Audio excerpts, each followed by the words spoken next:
Hi ವೀಕ್ಷಕರೇ, ಎಲ್ಲರಿಗೂ ನಮಸ್ಕಾರ. ನೋಡಿ, ಗೃಹಲಕ್ಷ್ಮಿ ಯೋಜನೆಯ ಪ್ರತಿಯೊಂದು ಫಲಾನುಭವಿಗಳ ಬ್ಯಾಂಕ್ ಖಾತೆಗೆ ಕೊನೆಗೂ ಸರ್ಕಾರದಿಂದ 15ನೇ ಕಂತಿನ ಹಣ ಜಮಾ ಆಗಿದೆ. ನಾಳೆ ಡಿಸೆಂಬರ್ 5 ಗುರುವಾರ ಕರ್ನಾಟಕದ 28 ಜಿಲ್ಲೆಗಳ ಫಲಾನುಭವಿಗಳ ಬ್ಯಾಂಕ್ ಖಾತೆಗೆ ಸರ್ಕಾರದಿಂದ ಗೃಹಲಕ್ಷ್ಮಿ ಯೋಜನೆಯ 15ನೇ ಕಂತಿನ ಹಣ ಜಮಾ ಆಗ್ತಾ ಇದೆ. ಮತ್ತು ಸರ್ಕಾರದಿಂದ 15ನೇ ಕಂತಿನ ಹಣ ಜಮಾ ಆಗಿರೋದಕ್ಕೆ ವಿತ್ ಪ್ರೂಫ್ ಮೂಲಕ ನಾನು ನಿಮಗೆ ಈ ಒಂದು ಮಾಹಿತಿನ ಕೊಡ್ತಾ ಇದ್ದೀನಿ.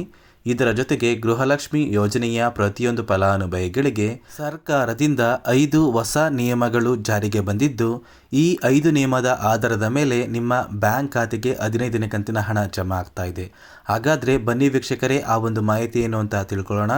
ಅದಕ್ಕಿಂತ ಮೊದಲು ನೋಡಿ ಸ್ನೇಹಿತರೆ, ನೀವೇನಾದ್ರೂ ಇನ್ನೂ ಕೂಡ ನನ್ನ ಚಾನಲ್ನ ಸಬ್ಸ್ಕ್ರೈಬ್ ಆಗಿಲ್ಲ ಅಂದರೆ ದಯವಿಟ್ಟು ಪ್ರತಿಯೊಬ್ಬರೂ ಚಾನಲ್ನ ಸಬ್ಸ್ಕ್ರೈಬ್ ಮಾಡ್ಕೊಳ್ಳಿ, ಹಾಗೆ ವಿಡಿಯೋಗೆ ಒಂದು ಲೈಕ್ನ ಕೊಡಿ. ಹೌದು ಸ್ನೇಹಿತರೆ, ಗೃಹಲಕ್ಷ್ಮಿ ಯೋಜನೆಯ ಪ್ರತಿಯೊಂದು ಫಲಾನುಭವಿಗಳಿಗೆ ರಾಜ್ಯ ಸರ್ಕಾರದಿಂದ ಕೊನೆಗೂ 15ನೇ ಕಂತಿನ ಹಣ ಜಮಾ ಆಗಿದೆ.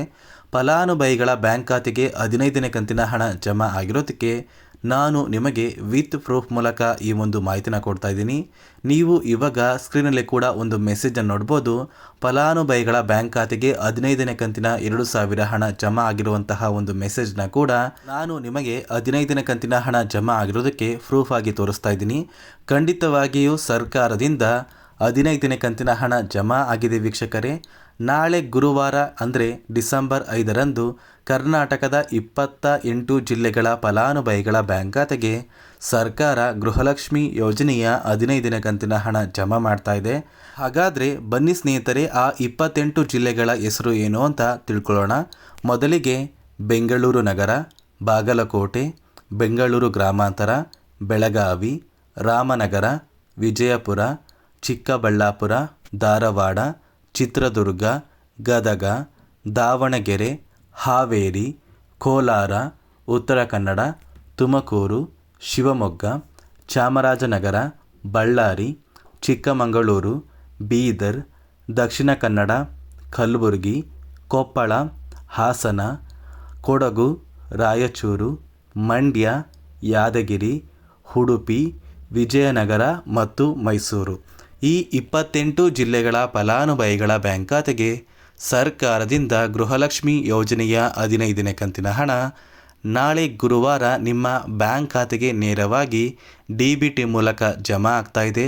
ಕಳೆದ 1 ತಿಂಗಳಿಂದ ಗೃಹಲಕ್ಷ್ಮಿ ಯೋಜನೆಯ 15ನೇ ಕಂತಿನ ಹಣಕ್ಕಾಗಿ ಸಾಕಷ್ಟು ಫಲಾನುಭವಿಗಳು ಪ್ರತಿನಿತ್ಯವೂ ಕೂಡ ವೆಯ್ಟ್ ಮಾಡ್ತಾ ಇದ್ರಿ. ಇಂತಹ ಫಲಾನುಭವಿಗಳ ಬ್ಯಾಂಕ್ ಖಾತೆಗೆ ಕೊನೆಗೂ ಸರ್ಕಾರದಿಂದ ಗೃಹಲಕ್ಷ್ಮಿ ಯೋಜನೆಯ 15ನೇ ಕಂತಿನ ಹಣ ಜಮಾ ಆಗಿದೆ. ಯಾರಿಗೆಲ್ಲ ಸರ್ಕಾರದಿಂದ ಇಲ್ಲಿಯವರೆಗೂ 14ನೇ ಕಂತಿನ ಹಣನ ಪಡ್ಕೊಂಡಿದ್ದೀರಾ, ಇಂತಹ ಪ್ರತಿಯೊಂದು ಫಲಾನುಭವಿಗಳಿಗೆ ಸರ್ಕಾರದಿಂದ ಗೃಹಲಕ್ಷ್ಮಿ ಯೋಜನೆಯ 15ನೇ ಕಂತಿನ ಹಣ ಜಮಾ ಆಗ್ತಾ ಇದೆ. ಅದೇ ರೀತಿ ಈ 15ನೇ ಕಂತಿನ ಹಣ ನಿಮ್ಮ ಬ್ಯಾಂಕ್ ಖಾತೆಗೆ ಜಮಾ ಆಗಬೇಕು ಅಂದರೆ ಸರ್ಕಾರದಿಂದ 5 ಹೊಸ ನಿಯಮಗಳನ್ನ ಜಾರಿಗೆ ತಂದಿದ್ದಾರೆ.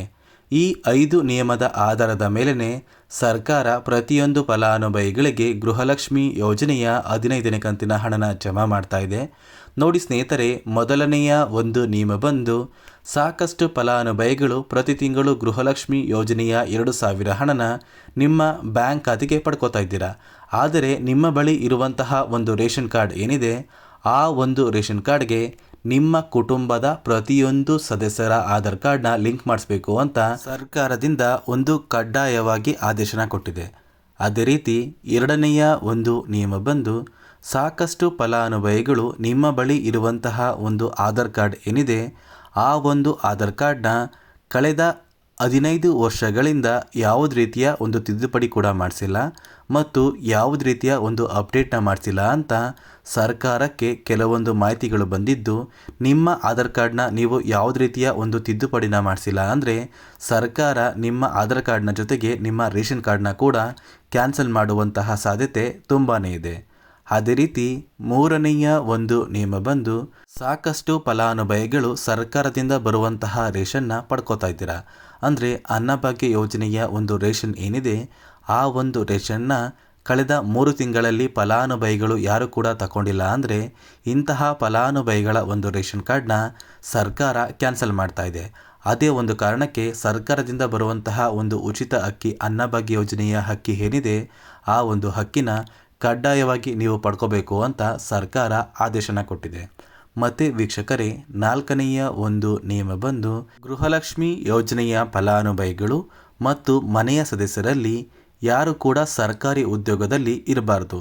ಒಂದು ವೇಳೆ ಸರ್ಕಾರಿ ನೌಕರರಾಗಿ ಕಾರ್ಯನಿರ್ವಹಿಸ್ತಾ ಇದ್ದರೆ ಇಂತಹ ಫಲಾನುಭವಿಗಳ ಬ್ಯಾಂಕ್ ಖಾತೆಗೆ ಗೃಹಲಕ್ಷ್ಮಿ ಯೋಜನೆಯ 2,000 ಹಣನ ಜಮಾ ಮಾಡೋದಿಲ್ಲ ಅಂತ ಸರ್ಕಾರ ಆದೇಶನ ಕೊಟ್ಟಿದೆ. ಅದೇ ರೀತಿ 5ನೆಯ ಒಂದು ನಿಯಮ ಬಂದು ನಿಮ್ಮ ಕುಟುಂಬದಲ್ಲಿ ಯಾವುದೇ ಸದಸ್ಯರು ಸರ್ಕಾರಕ್ಕೆ ತೆರಿಗೆನ ಕಟ್ತಾ ಇದ್ರೆ ಅಂದರೆ ಟ್ಯಾಕ್ಸ್ನ ಪೇ ಮಾಡ್ತಾ ಇದ್ರೆ ಇಂತಹ ಫಲಾನುಭವಿಗಳ ಬ್ಯಾಂಕ್ ಖಾತೆಗೆ ಕಡ್ಡಾಯವಾಗಿ ಇನ್ನು ಮುಂದೆ ಗೃಹಲಕ್ಷ್ಮಿ ಯೋಜನೆಯ 2,000 ಹಣನ ಸರ್ಕಾರದಿಂದ ಜಮಾ ಮಾಡ್ತಾ ಇಲ್ಲ.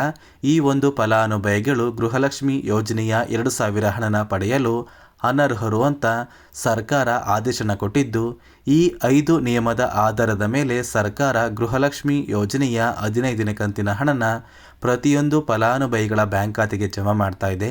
ನಿಮ್ಮ ಬ್ಯಾಂಕ್ ಖಾತೆಗೆ 15ನೇ ಕಂತಿನ ಹಣ ಜಮಾ ಆಗಬೇಕು ಅಂದರೆ ಈ 5 ನಿಯಮಗಳನ್ನ ನೀವು ಪಾಲಿಸಿದರೆ ಮಾತ್ರ ಖಂಡಿತವಾಗಿಯೂ ನಿಮ್ಮ ಬ್ಯಾಂಕ್ ಖಾತೆಗೆ ಗುರುವಾರದಿಂದ ಗೃಹಲಕ್ಷ್ಮಿ ಯೋಜನೆಯ 15ನೇ ಕಂತಿನ ಹಣ ಜಮಾ ಆಗುವಂತಹ ಸಾಧ್ಯತೆ ತುಂಬಾ ಇದೆ. ಮತ್ತು ಸ್ನೇಹಿತರೆ, ಸಾಕಷ್ಟು ಫಲಾನುಭವಿಗಳಿಗೆ ಇನ್ನೂ ಕೂಡ ಗೃಹಲಕ್ಷ್ಮಿ ಯೋಜನೆಯ ಪೆಂಡಿಂಗ್ ಇರುವಂತಹ ಹಣ ನಮ್ಮ ಬ್ಯಾಂಕ್ ಖಾತೆಗೆ ಜಮಾ ಆಗಿಲ್ಲ ಅಂತ ಸಾಕಷ್ಟು ಫಲಾನುಭವಿಗಳು ಕಮೆಂಟ್ನ ಮಾಡ್ತಾ ಇದ್ದೀರಾ.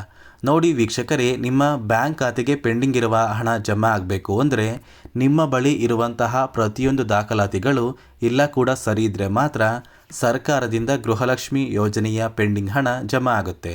ನಿಮ್ಮ ದಾಖಲೆಗಳು ಸರಿ ಇದ್ದು ನಿಮ್ಮ ಬ್ಯಾಂಕ್ ಖಾತೆಗೆ ಹಣ ಜಮಾ ಆಗಿಲ್ಲ ಅಂದರೆ ಆದಷ್ಟು ಬೇಗ ನಿಮ್ಮ ಊರಿಗೆ ಹತ್ತಿರವಿರುವ ಮಹಿಳಾ ಮತ್ತು ಮಕ್ಕಳ ಅಭಿವೃದ್ಧಿ ಇಲಾಖೆಗೆ ನೀವು ಭೇಟಿ ನೀಡಿದರೆ ಆದಷ್ಟು ಬೇಗ ಆ ಒಂದು ಇಲಾಖೆಯ ಅಧಿಕಾರಿಗಳು ನಿಮ್ಮ ಬ್ಯಾಂಕ್ ಖಾತೆಗೆ ಪೆಂಡಿಂಗ್ ಇರುವ ಹಣ ಜಮಾ ಆಗೋದಕ್ಕೆ ಸಹಾಯ ಮಾಡ್ತಾರೆ ಅಂತ ಹೇಳ್ತಾ, ನಾಳೆ ಗುರುವಾರ ಕರ್ನಾಟಕದ 28 ಜಿಲ್ಲೆಗಳ ಫಲಾನುಭವಿಗಳ ಬ್ಯಾಂಕ್ ಖಾತೆಗೆ ಗೃಹಲಕ್ಷ್ಮಿ ಯೋಜನೆಯ 15ನೇ ಕಂತಿನ ಹಣ ಜಮಾ ಆಗ್ತಾ ಇದೆ. ಪ್ರತಿಯೊಂದು ಫಲಾನುಭವಿಗಳು ಈ ಒಂದು ಹಣನ ಆದಷ್ಟು ಬೇಗ ಪಡ್ಕೋತೀರಾ ಅಂತ ಹೇಳ್ತಾ, ಇದಿಷ್ಟು ಗೃಹಲಕ್ಷ್ಮಿ ಯೋಜನೆ ಕುರಿತು ಸರ್ಕಾರದಿಂದ ಬಂದಿರುವಂತಹ ಮಾಹಿತಿಯಾಗಿದೆ. ನಾನು ಕೊಟ್ಟಿರುವಂತಹ ಮಾಹಿತಿ ನಿಮಗೆ ಇಷ್ಟ ಆಗಿದ್ರೆ ನನ್ನ ಚಾನಲ್ನ ಸಬ್ಸ್ಕ್ರೈಬ್ ಮಾಡ್ಕೊಳ್ಳಿ, ಹಾಗೆ ವಿಡಿಯೋಗೆ ಒಂದು ಲೈಕ್ನ ಕೊಡಿ.